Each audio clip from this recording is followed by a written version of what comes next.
Good afternoon, everyone, and welcome back to the Fantasy 420, where today we're going to be discussing quarterbacks that I like to rise in rankings for the upcoming 2019-2020 fantasy football season.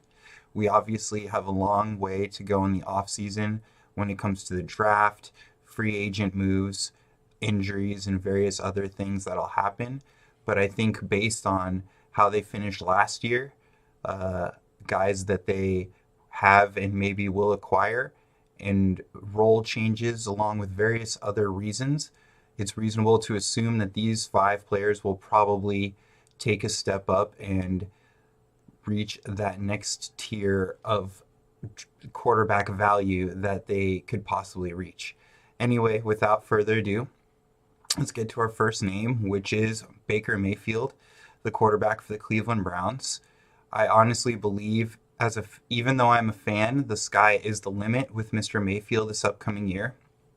He obviously set the rookie touchdown record after just 14 games started. He had Hugh Jackson at the start of last year coaching him, held him back for Tyrod. But then after he got the start, after Hugh was fired and Freddie Kitchens took over, he had a monster second half. I think everybody knows that, but there's going to be tons of reasons why literally he could end the season as a number one quarterback. I'm obviously not going to project that, but I think it's fairly reasonable to assume he's going to be a top 12 quarterback in most leagues and probably a top end number one. So obviously, this is going to be his first full year as a starter, even though he did have a lot of games last year, and he will be going through the preseason with all the reps and as the number one. So he has a ton of young talent around him with another year or, just added, which we're excited about. So Nick Chubb, obviously a good running back who beasted at the end of last year. David Njoku, Jarvis Landry, Duke Johnson, Antonio Callaway, all really young players. Another year with Mayfield, who are going to be utilized as tools in that offense. And then obviously Kareem Hunt is going to be coming back healthy whenever he can post suspension and ready to beast. So the late end of the season will be a great time to buy into Mayfield once he gets Hunt back and they are ready to make, which I believe will be a playoff push.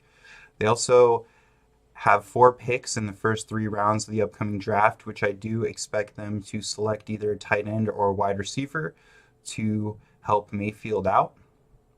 The Browns also have obviously a unique history of losing, so I think this year, along with Baker Mayfield's boisterous yet commanding attitude, I think it will be score as much as possible, win as many games as possible, and not hold back. So that would be a huge reason to buy into him. And I think the biggest negative is obviously Freddie Kitchens as the new head coach. There is unknown in that, so that's obviously a little bit scary, but it could also be a positive because there's obvious reason for him to succeed and do well for that Browns organization and franchise. I do believe that they will make the playoffs with the talent on defense and offense that they have, and I believe that Freddie Kitchens will be talked about a lot in that success, and I do trust his offensive coordinator that he got in Todd Monken, who had a really good passing offense last year in Tampa Bay. Also, Mayfield has a proven rapport already with Kitchens, so he could be a great hire, and the Browns could be that team finally that everybody expects them to and put it all together. And if you buy into Mayfield, this could be the year, and I wouldn't wait on him if I missed out on Mahomes or another person I liked before him. I might even just reach for him and try to take him earlier than people think. So moving on, another name I would like to highlight is Carson Wentz. They did not franchise tag Nick Foles like a lot of people thought they would, so he's going to hit free agency, which is nice for Wentz. There's no Foles breathing down his neck. He finally has the key to that Philadelphia kingdom. Obviously, 2018 was an injury season, and the 2017 campaign ended with injuries, so there's the question mark, but I believe that will be baked into why he will be picked lower than he should. And you have to mention the fact that he was the 2017 MVP. best player in all of fantasy football, all of professional football before he got hurt, got you into the playoffs most likely. So the talent is there for him to literally be the best quarterback. And with the talent he has around him, like Zach Ertz, Alshon Jeffrey will be coming back, Josh Adams, and whoever they pick up to most likely help him in that offense, he's going to be their franchise going forward. They've bought in him. It's going to be Carson Wentz all the way. And also have to mention that it's only them and Dallas in that division with a quarterback. Washington a little bit up in the air with Smith. We don't know after that gruesome injury. And also, sorry I'm blanking, but the other team in that division, the Giants. We don't know what's going to happen with Eli and that draft pick and free agency situation going forward. So they will probably finish first or second in that division, most likely second behind the Cowboys. But I do like them in that regard, and he will still put up a lot of offensive numbers trying to win games for that decent to good team. The next name I'll look down on this list at is Lamar Jackson. So once again, just like Carson Wentz, he's handed the key to the kingdom as Joe Flacco is traded, and they're going to buy into him as their franchise going forward. He is first full season as the starter, just like Mayfield, so he's going to get all those reps that he missed last year, and he's going to go into season as the unquestioned starter. There's nobody who's going to take that spot from him. He already has a playoff start under his belt, lots of endgame playoffs, regular season starts from last season, so he already has a few.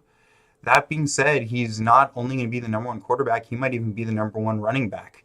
We don't know what's going to happen with Kenneth Dixon, Gus Edwards, Alex Collins. I honestly believe he will be their number one quarterback and number one rushing option going forward. That rushing floor and offense will be tailor-made for him and his unique abilities, as they're going to try to capitalize on the Browns as that upward trending team. But that being said, they're not proven yet, and with the Bengals most likely having a rebuilding season and the Steelers trading AB and losing Bell and a down year from them, they're going to probably look like they can win that division, try to tailor that offense around defense, their good defense and Lamar Jackson running the ball. Defense and running is still relevant. The Patriots proved that, how they won the Super Bowl over that Rams offense 13-3. So I think they're going to go into that offseason with that in mind. And the rushing floor with Jackson is tremendous, and he will probably far exceed where he will be drafted. I very much think he will be a quarterback one with very high-end quarterback one floor. The next name I'm going to mention is Jimmy Garoppolo. He's very similar to Mayfield as well, in the sense that the 49ers history is kind of like the Browns recent history, where they're going to be going all out to win games. Their coach is going to have a lot to prove. I like Shanahan. He's a proven offensive mind, so that offense will score, and there's reason for him to win, as they've lost a lot in recent years. So there's reason for him and Jimmy G to show improvement and get the ball rolling. He also has a very tremendous young core with Kittle, Pettis, Goodwin, Breida, McKinnon hopefully coming back from that injury. So it's kind of like a Mayfield light situation, where there's a lot of upside and reason to think that that offense will do well. And granted, they are in that division with the Rams, but I do think the Rams defense will be worsened. So those two games might be a little easier to swallow. The Seattle Seahawks getting another year older, I do think they will be better than the Cardinals. I do think that this will be a semi-rebuilding year for the Niners, but offensively they will be competitive. They will have a young team, and maybe they trade for Antonio Brown also. He's been rumored to make those Bay Area roots, go to an NFC team and hopefully make some noise. If that happens, I really would like Jimmy G and buy into him. I do regardless. Most likely he'll be drafted as a quarterback too. A lot of disappointment last year with the injury and how the Niners finished, but I really think he also has good quarterback one upside. And the last name I'll mention today is Nick Foles. We don't know where he's going to end up. Like I said, he's not going to have that franchise tag. But wherever he signs, like I've mentioned in the past with free agents, he's going to be happy. He's going to be making a lot of money. Hopefully it's in Jacksonville, and if that's the case, a lot of people will be buying into him. So I might be backing off this prediction. If he ends up being picked as a quarterback one, I might let people pick him if I miss out on Mahomes and take one of these later names. That being said, if he lands up in a spot like Jacksonville, which is perfect, or another spot where he can lead an offense, he is a Super Bowl MVP with proven fantasy record. He'll finally have career direction and be able to build a team around him. So with the big game experience, the leadership, he might be able to rally a team that gets behind him. And like I said, especially if it's Jacksonville, you could buy into how they finished with 2017, and he could definitely finish as a quarterback one. So that being said, guys, it was a pleasure talking to you about quarterbacks today.